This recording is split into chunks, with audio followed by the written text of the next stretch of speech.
Programming পল্লীতে আপনাকে আবারও স্বাগতম। শুরু করে দিচ্ছি আজকে টিউটোরিয়াল। তো লাস্ট টিউটোরিয়ালে আমি আপনাদেরকে দেখিয়েছিলাম কীভাবে আমরা অর্ডারিং এপিআই একটা মাইক্রো সার্ভিস অ্যাপ্লিকেশন আমরা ক্রিয়েট করলাম। সেখানে বেসিক কিছু কনফিগারেশন ছিল, সেই কনফিগারেশন আমরা চেঞ্জ করে নিলাম ইউআরএল। দেন আমরা এখন আমাদের যেই আরও কিছু লেয়ার লাইব্রেরি প্রজেক্ট লাগবে সেগুলো আমরা ক্রিয়েট করে নিব।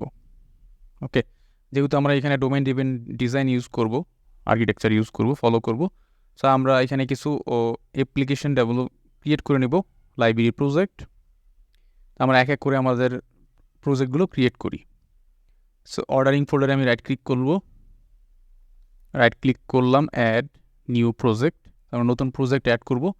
সেই প্রজেক্টগুলো আমরা ক্রিয়েট করব হচ্ছে library project, class library project. Okay, তো এটা অবশ্যই সিলেক্ট থাকতে হবে যে ক্লাস লাইব্রেরি, আমরা ক্লাস লাইব্রেরি প্রজেক্ট ক্রিয়েট করতে চাচ্ছি। আমি ক্লাস লাইব্রেরিতে সিলেক্ট করলাম, দেন নেক্সট। এই ক্ষেত্রেও আমার নামটা দিয়ে দিব।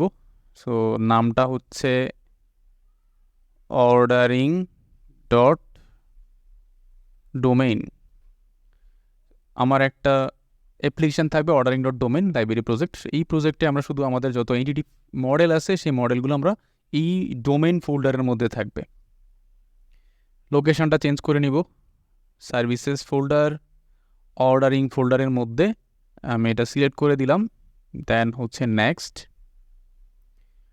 .NET 7 দিয়ে আমরা ডেভেলপ করব ফ্রেমওয়ার্ক, দেন ক্রিয়েট, ফাইন।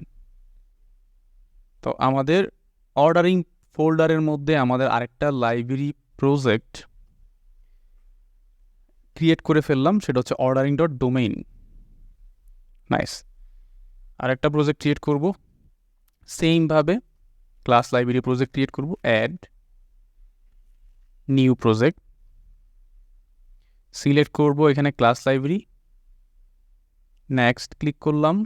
এইটার নাম দিব হচ্ছে অর্ডারিং ডট অ্যাপ্লিকেশন।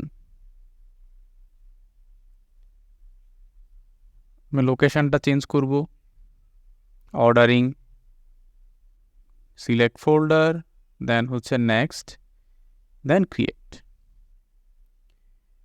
হয়ে গেল। দুইটা ইন্ডিভিজুয়াল ক্লাস লাইব্রেরি প্রজেক্ট আমি ক্রিয়েট করে ফেললাম। দেন ফাইনালি লাস্ট যেই লাইব্রেরি প্রজেক্ট আছে সেটা আমরা ক্রিয়েট করব। দেন হচ্ছে নিউ প্রজেক্ট, সিলেক্ট করব ক্লাস লাইব্রেরি, নেক্সট। এইটার নাম হবে ordering dot infrastructure.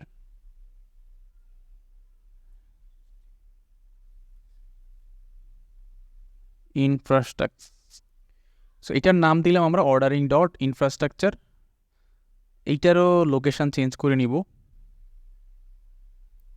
Ordering, select folder, next, create, fine.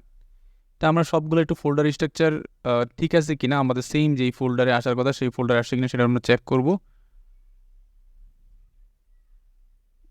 একটা প্রজেক্টে যাই, এই প্রজেক্টে আসলাম, then open folder in file explorer, ordering ফোল্ডারে চলে আসলাম। অর্ডারিং ফোল্ডারে আসলে আমরা চারটা প্রজেক্ট দেখতে পাবো। একটা হচ্ছে আমাদের অর্ডারিং ডট এপিআই, যেটা আমরা প্রিভিয়াস টিউটোরিয়ালে ক্রিয়েট করেছিলাম। এই টিউটোরিয়ালে আমরা তিনটা প্রজেক্ট ক্রিয়েট করলাম, সেগুলো হচ্ছে library project, ordering application, ordering dot domain, ordering dot infrastructure. So previous লেকচারগুলোতে আমি অলরেডি আপনাদেরকে বলেছিলাম। সো অর্ডারিং ডোমেইন যেই আমাদের অ্যাপ্লিকেশনটা আছে, সেই অ্যাপ্লিকেশনে শুধুমাত্র আমাদের অ্যাপ্লিকেশনের যদি কোনো ডোমেইন থাকে, ডোমেইন মিনস এন্টিটি মডেল, আমরা এন্টিটি মডেলগুলো সব আমরা এই প্রজেক্টের মধ্যে রাখবো। অ্যাপ্লিকেশন যেই প্রজেক্টটা আছে সেই অ্যাপ্লিকেশন প্রজেক্টের মধ্যে আমাদের টোটাল হোল অ্যাপ্লিকেশনের বিহেভিয়ার, ফিচার, এগুলো সব আমরা, যদি কোনো কন্ট্যাক্টস থাকে অ্যাপ্লিকেশনের কন্ট্যাক্টস, সেই কন্ট্যাক্টসগুলো আমরা অ্যাপ্লিকেশন ফোল্ডারের মধ্যে, অ্যাপ্লিকেশন প্রজেক্টের মধ্যে রাখবো। দেন হচ্ছে ফাইনালি অর্ডারিং ডট ইনফ্রাস্ট্রাকচার যেই আমাদের প্রজেক্ট আছে সেই প্রজেক্টটা অলওয়েজ ডাটাবেস কমিউনিকেট করবে। সো এখানে আমাদের রিপোজিটরি থাকবে, এবং আমাদের অ্যাপ্লিকেশনে যদি কোনো সার্ভিস দরকার হয়, ইমেল সার্ভিস, সো এরকম সার্ভিস যদি দরকার হয় তখন হচ্ছে আমাদের এই ইনফ্রাস্ট্রাকচার প্রজেক্টের মধ্যে সেগুলো আমরা ইনক্লুড করব। ওকে, তো এখানে তিনটা ডিফল্ট ক্লাস তৈরি হয়েছে, এগুলো আমরা ডিলিট করে দিব। ক্লাস ওয়ান এগুলো আমার দরকার নাই, ডিলিট। ডোমেইনের মধ্যে যেটা আছে সেটাও আমরা ডিলিট করে দিব। দেন হচ্ছে ডিলিট ইনফ্রাস্ট্রাকচার, এটাকেও আমরা ডিলিট করে দিব। ফাইন, এখন একদম ক্লিয়ার। আমাদের মাইক্রো সার্ভিসের জন্য যে 4টা প্রজেক্ট দরকার, সেই 4টা প্রজেক্ট অলরেডি আমরা ক্রিয়েট করে ফেললাম। এপিআই, অ্যাপ্লিকেশন, ডোমেইন এবং ইনফ্রাস্ট্রাকচার। তো কোন অ্যাপ্লিকেশন কার উপর ডিপেন্ডেন্ট? সো ডোমেইন অ্যাপ্লিকেশনটা হচ্ছে কোর অ্যাপ্লিকেশন। এই কোর অ্যাপ্লিকেশন আসলে কার উপর ডিপেন্ডেন্ট না। ক্লিয়ার? এটা কোনো অ্যাপ্লিকেশনের উপর ডিপেন্ডেন্ট না। এই ডোমেইন অ্যাপ্লিকেশনটা আমাদের যে অর্ডারিং ডট এপিআই অ্যাপ্লিকেশনটা আছে, সেই অ্যাপ্লিকেশনটা ডিপেন্ডেন্ট হচ্ছে ডোমেইন অ্যাপ্লিকেশনের উপর। যেহেতু ডোমেইন অ্যাপ্লিকেশনটা এর মধ্যে লাগবে, সো আমরা ডিপেন্ডেন্সিগুলো অ্যাড করে দিব। রাইট ক্লিক করলাম, অ্যাড প্রজেক্ট রেফারেন্স। তো এখানে ওর যেটা লাগবে সেটা হচ্ছে অর্ডারিং ডট ডোমেইন। এই প্রজেক্টের ডিপেন্ডেন্সিটা ওর আছে, সো এই প্রজেক্টটাকে আমি ওকে ডিপেন্ডেন্সিতে অ্যাড করে দিলাম। ডিপেন্ডেন্সিতে আসি, এখানে প্রজেক্ট দেখতে পাবো, অ্যাপ্লিকেশন প্রজেক্ট। ডোমেইন যেই প্রজেক্টটা আছে সেই প্রজেক্টটাকে সে অ্যাক্সেস করবে। ফাইন। ইনফ্রাস্ট্রাকচার ডিপেন্ডেন্ট হচ্ছে অ্যাপ্লিকেশন প্রজেক্টের উপর। তো এইখানে আমি রেফারেন্সটা অ্যাড করে দিব, সেটা হচ্ছে অর্ডারিং ডট অ্যাপ্লিকেশন। এর মধ্যে আমি এটা অ্যাড করে দিলাম।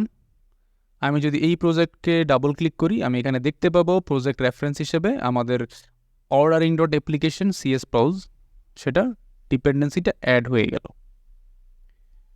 ফাইনালি বাকি থাকলো কি আমাদের অর্ডারিং ডট এপিআই প্রজেক্ট। সেই অর্ডারিং এপিআই প্রজেক্টের মধ্যে আমরা দুইটাকে আমরা ইনক্লুড করব। অ্যাড প্রজেক্ট রেফারেন্স, সেটা হচ্ছে ইনফ্রাস্ট্রাকচার এবং অ্যাপ্লিকেশন। এই দুইটা অ্যাপ্লিকেশনকেই আমরা এপিআই থেকে অ্যাক্সেস করব। ওকে, দেন ওকে দিলাম, এটাকে অ্যাড হয়ে গেল। আমরা এখানে দেখলে দেখতে পাবো দুইটা প্রজেক্টই এখানে অ্যাড হয়ে গেছে।